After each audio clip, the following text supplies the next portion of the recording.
أسعد الله أوقاتكم بكل خير. يواصل الترجي التونسي التمارين استعدادا لمباراة ديربي العاصمة ضد النادي الإفريقي.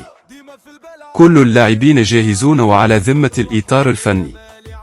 كما أعلن الفريق عن نفاذ تذاكر المباراة في وقت قياسي، وسيكون جمهور الفريق في الموعد كالعادة. سيغيب الحارس البشير بن سعيد عن المباراة بسبب الإصابة، وسيغيب أيضا اللاعب محمد دراغر بسبب الإصابة. سيواصل أمان الله مميش حراسة مرمى الترجي في الدربي وسيكون أساسي. سيغيب رسميا اللاعب حمزة الجلاسي عن المباراة بسبب حصوله على البطاقة الحمراء في المباراة الفارطة.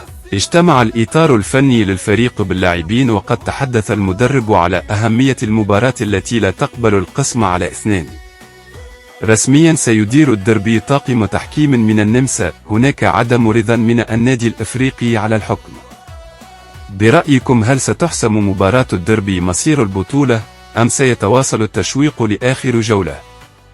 شاركونا تكهناتكم بنتيجة مباراة الدربي، لمن سيكون الانتصار، أم أن التعادل هو النتيجة الأقرب؟ شاركونا تكهناتكم في التعليقات. دمتم في حفظ الله ورعايته.